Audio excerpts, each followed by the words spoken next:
Susan Wojcicki. Susan Diane Wojcicki, /Wojcicki/Wojcicki, July 5, 1968, August 9, 2024, was an American business executive who was the chief executive officer of YouTube from 2014 to 2023. Her net worth was estimated at $765 million in 2022. Wojcicki worked in the technology industry for over 20 years. She became involved in the creation of Google in 1998 when she rented out her garage as an office to the company's founders. She worked as Google's first marketing manager in 1999, and later led the company's online advertising business and original video service. After observing the success of YouTube, she suggested that Google should buy it. The deal was approved for $1.65 billion in 2006. She was appointed CEO of YouTube in 2014, serving until resigning in February 2023. Early life and education. Susan Diane Wojcicki was born in Santa Clara, California, on July 5, 1968, the daughter of Esther Wojcicki, an American journalist, and Stanley Wojcicki, a Polish physics professor at Stanford University. Her maternal grandparents were Russian Jewish immigrants. Her paternal grandfather, Franciszek Wojcicki, was a Polish politician who was elected MP during the 1947 Polish legislative election. Her paternal grandmother, Janina Wojcicki-Hoskins, was a Polish-American librarian at the Library of Congress and was responsible for building the largest collection of Polish material in the U.S. She had two sisters, Janet, a doctor of anthropology and epidemiology, and Anne, an entrepreneur who is the co-founder and CEO of 23andMe. Wojcicki grew up on the Stanford campus, where mathematical scientist George Dantzig was her neighbor. She attended Gunn High School in Palo Alto, California, and wrote for the school newspaper. Her first business was selling spice ropes door-to-door at the age of 11. A humanities major in college, she took her first computer science class as a senior. She studied history and literature at Harvard University and graduated with honors in 1990. She originally planned on getting a PhD in economics and pursuing a career in academia, but changed her plans when she discovered an interest in technology. She also received her MS in economics in 1993 from the University of California, Santa Cruz, and an MBA in 1998 from the UCLA Anderson School of Management. Career. Before Google. Before becoming Google's first marketing manager in 1999, Wojcicki worked in marketing at Intel Corporation in Santa Clara, California, and was a management consultant at Bain & Company and at R.B. Weber & Company. Google. Wojcicki was Google employee number 16. In September 1998, the same month that Google was incorporated, co-founders Larry Page and Sergey Brin set up the Google office in Wojcicki's garage in Menlo Park, California. Wojcicki was introduced to the pair through a mutual friend around the time she was newly married and struggling to afford the mortgage on her recent house purchase. Page and Brin would use Wojcicki's garage as their office for $1,700 a month. They later converted 3 small ground-floor bedrooms into additional workspaces to accommodate their growing team.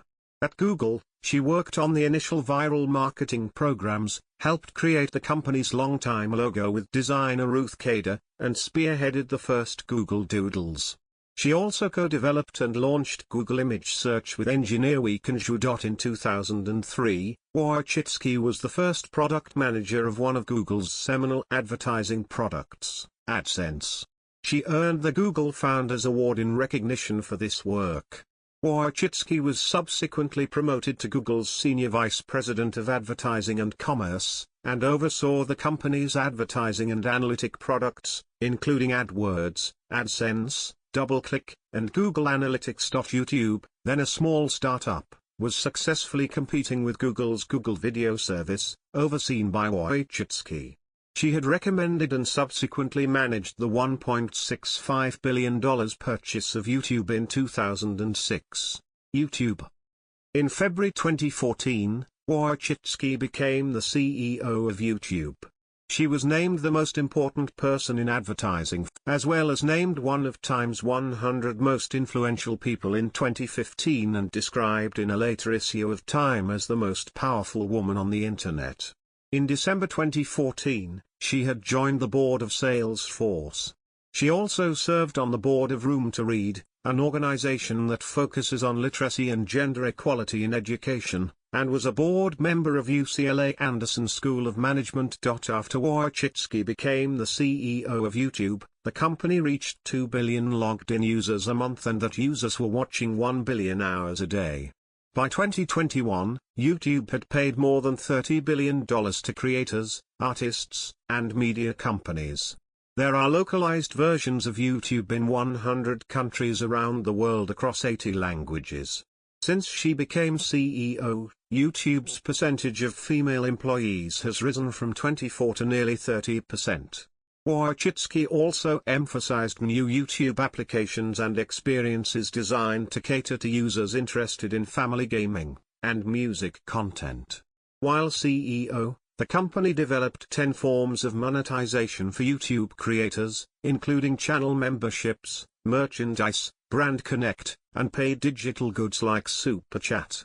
She also launched YouTube's advertisement-free subscription service, YouTube Premium, formerly known as YouTube Red, and its over-the-top, OTT, internet television service YouTube TV. In 2020, the company launched YouTube Shorts, its short-form video experience, which surpassed 50 billion daily views in February 2023. In November 2022, YouTube publicized that the company had surpassed 80 million music and premium subscribers, including trailers.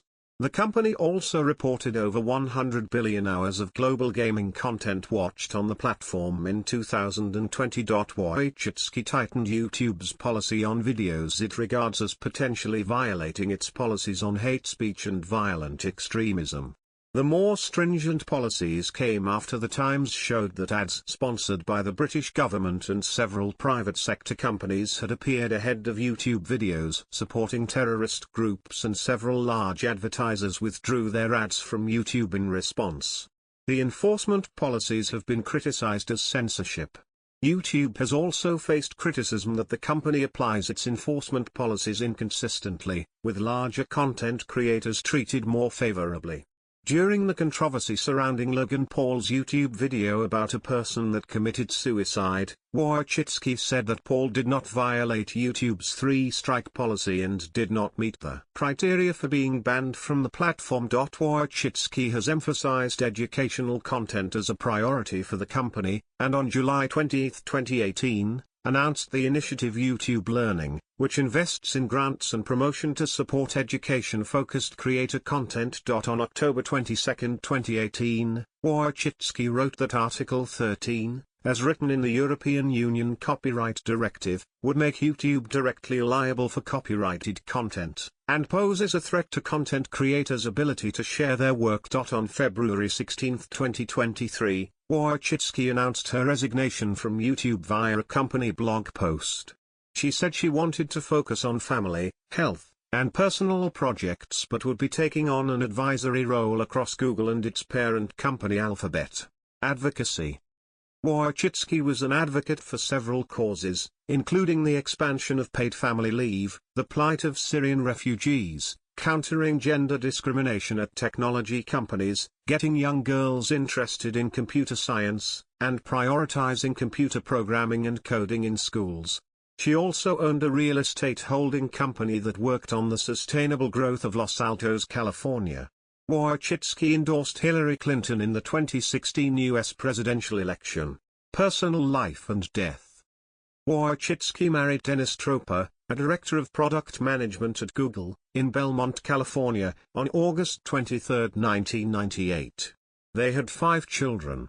On December 16, 2014, ahead of taking her 5th maternity leave, she wrote an article in the Wall Street Journal about the importance of paid maternity leave. She was often quoted talking about the importance of finding the balance between family and career. In addition to her American citizenship, Wojcicki held Polish citizenship through her father. On February 13, 2024, Wojcicki's 19-year-old son Marco Tropa died while a student at the University of California, Berkeley. His grandmother has stated that he ingested a drug, though its specifics were unclear. The Alameda County Sheriff's Office announced that the cause of death was acute combined drug toxicity. Wojcicki died on August 9, 2024, at age 56, after battling non-small cell lung cancer for 2 years. Her death was first announced by Tropa on social media. Recognition. Wojcicki was named number 1 on Vanity Fair's new establishment list in 2019. In 2013, she was named number 1 on the Adweek Top 50 Execs list, which recognizes the top media executives within an organization. In 2018, Wojcicki ranked number 7 on Forbes' list of the world's 100 most powerful women. In 2018, she ranked number 10 on Fortune's list of most powerful women. In 2023, she ranked number 32 on Forbes' list of America's self-made women. On April 15, 2021, Wojcicki was presented the Free Expression Award by the Freedom Forum Institute, a non-profit dedicated to advancing First Amendment freedoms. The awards ceremony was criticized for being sponsored by her own platform,